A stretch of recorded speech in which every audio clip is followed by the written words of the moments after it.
नमस्कार भैया बहनों, ऑनलाइन क्लासेस में आपका स्वागत है।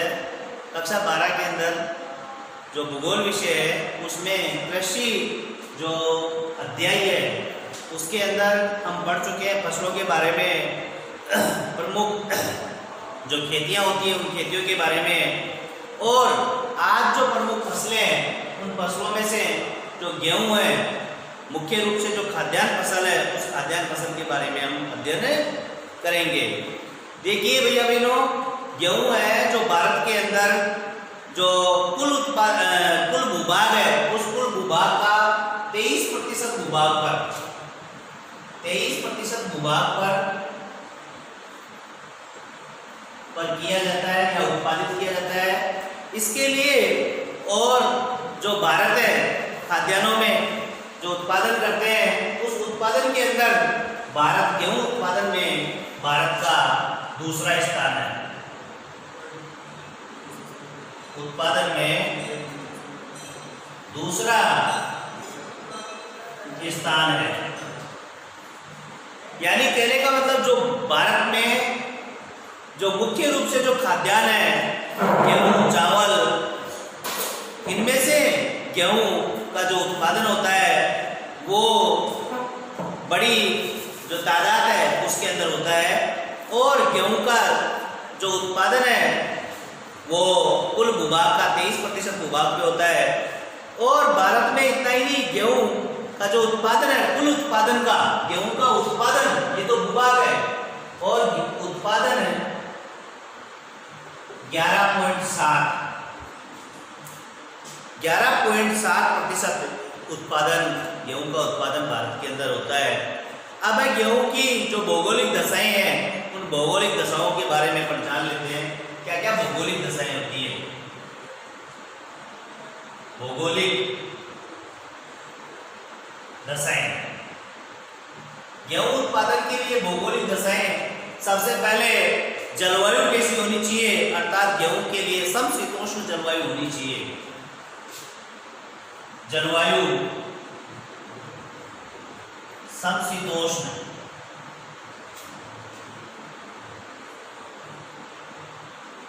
होनी चाहिए।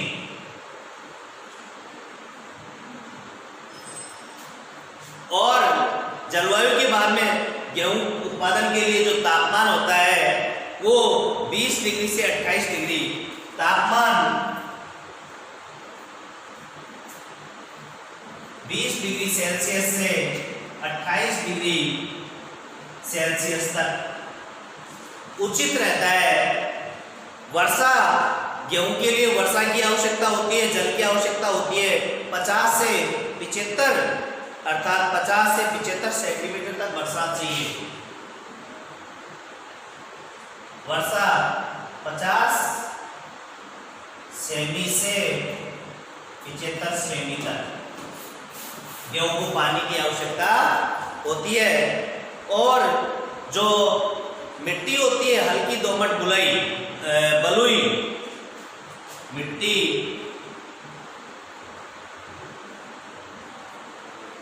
हल्की दोमट व बलुई, काली मिट्टी के अंदर भी जो काली मिट्टी होती है, काली मिट्टी के अंदर भी गेहूं का उत्पादन अच्छा होता है। तो काली मिट्टी भी गेहूं के उत्पादन के लिए उपयुक्त होती है। और धरातल, जो धरातल की बात करें, खेतों की बात करें, वो समतल होने चाहिए, श्रम कम सस्ता उत्पादित होना चाहिए, अर्थात मानव श्रम भी। धरातल की बात करें तो धरातल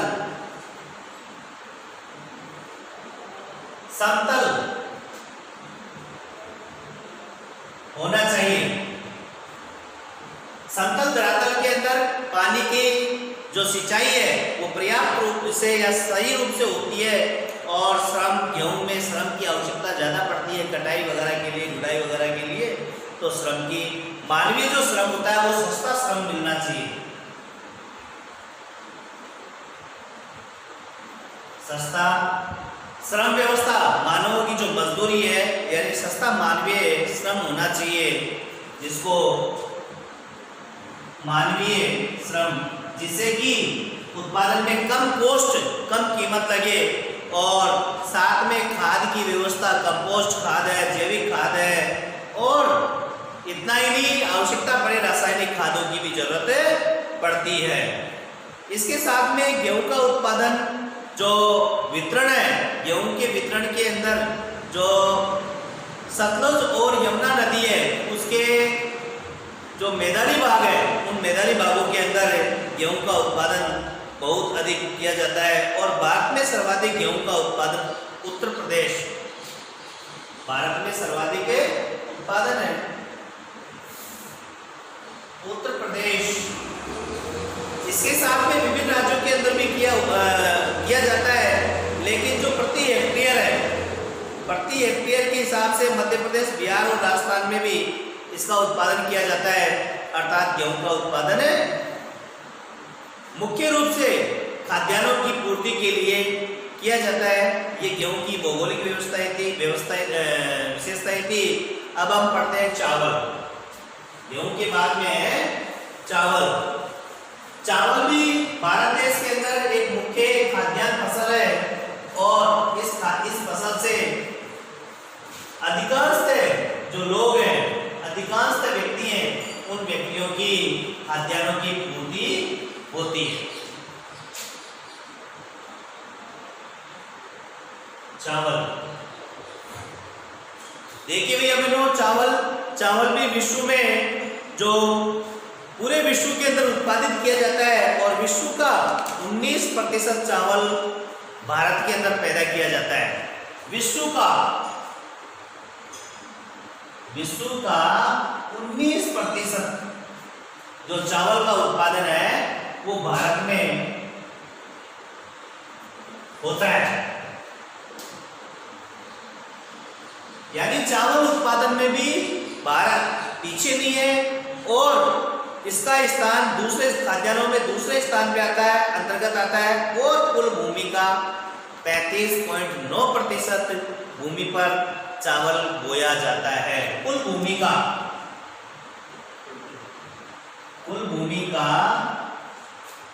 35.9% भाग पर भूमि पर चावल का उत्पादन किया जाता है। अब चावल के लिए भौगोलिक दशाएं क्या क्या होनी चाहिए? भौगोलिक दशाएं, भौगोलिक जो दशाएं हैं, उन दशाओं के अंदर सबसे पहले है तापमान। चावल के लिए भी गेहूं के समान तापमान की आवश्यकता पड़ती है, अर्थात 20 डिग्री से 27 डिग्री 28 डिग्री तक तापमान होना चाहिए।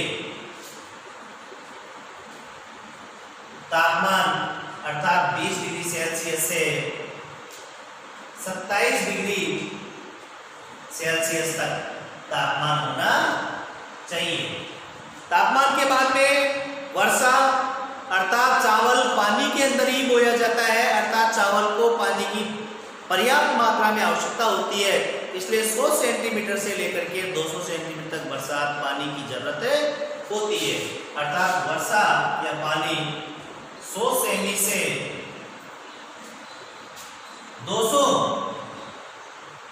सेमी तक बरसात की आवश्यकता होती है। और मिट्टी, अब मिट्टी की बात करें, मिट्टी जलोढ़ और काप मिट्टी की जरूरत होती है, अर्थात मिट्टी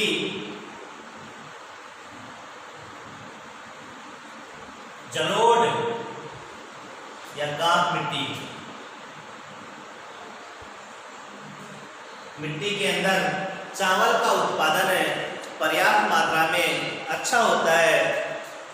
और धरातल, समतल और पहाड़ी क्षेत्रों में सीढ़ीनुमा खेतों में भी चावल का उत्पादन किया जाता है। धरातल समतल ही होना चाहिए, पानी भरा रहेगा तो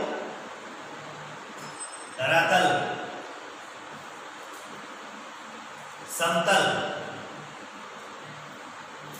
होना चाहिए, अर्थात समतल भूभाग के अंदर ही जो चावल की खेती है वो पर्याप्त मात्रा में की जाती है। श्रम की जरूरत इसमें भी ज्यादा पड़ती है, अर्थात मानवीय श्रम जो श्रम है वो सस्ता होना चाहिए, क्योंकि बिना मानव श्रम के द्वारा, बिना ये इसका उत्पादन नहीं हो सकता। तो सस्ता मानवीय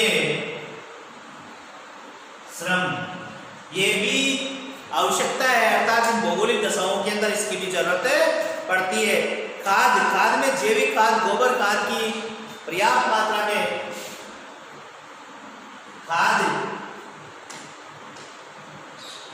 गोबर खाद, जैविक खाद, रासायनिक खाद,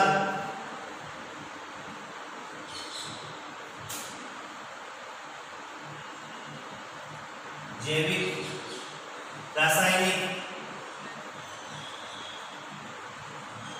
आदि खादों की भी जरूरत होती है। इसके प्रमुख उत्पादन क्षेत्र भारत में चावल का सर्वाधिक उत्पादन पश्चिमी बंगाल में। उत्पादन क्षेत्र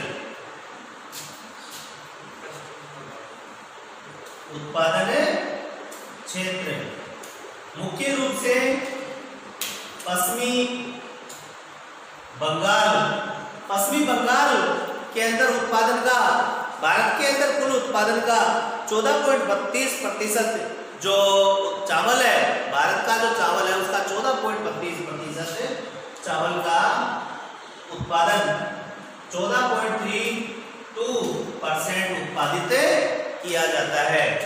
उसके बाद में उत्तर प्रदेश, आंध्र प्रदेश, पंजाब, यहाँ पे भी चावल का उत्पादन काफी मात्रा में किया जाता है। चावल की मुख्य जो किस्में होती है, अर्थात इनको बोलते हैं, इनके जो किस्में होती है, या ऐसे कह सकते हैं कि इनकी अलग अलग वैरायटी होती है चावल की। अब ये चावल की जो वैरायटी है, किस्म है, वो उसमें आस, अमन, बोरो चावल की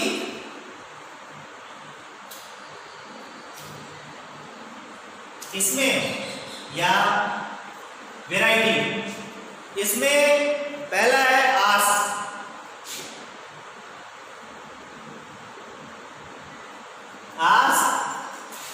अमन और बोरो।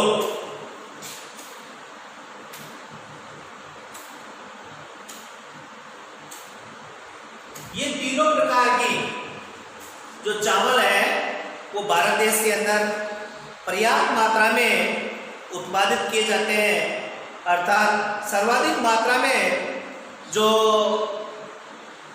चावल है वो चावल तीनों किस्मों का ही होता है, लेकिन मुख्य रूप से जो चावल है, अमन चावल है, वो सर्वाधिक मानसूनी काल के अंदर किया जाता है, अर्थात जिस समय में बरसात होती है, मानसून के समय में, और इसका उत्पादन भी सर्वाधिक होता है। यानी कहने का मतलब इन बोई तो तीनों ही जाती है, लेकिन इनमें भी श्रेष्ठ फसल ये है। धन्यवाद, आज के लिए इतना ही।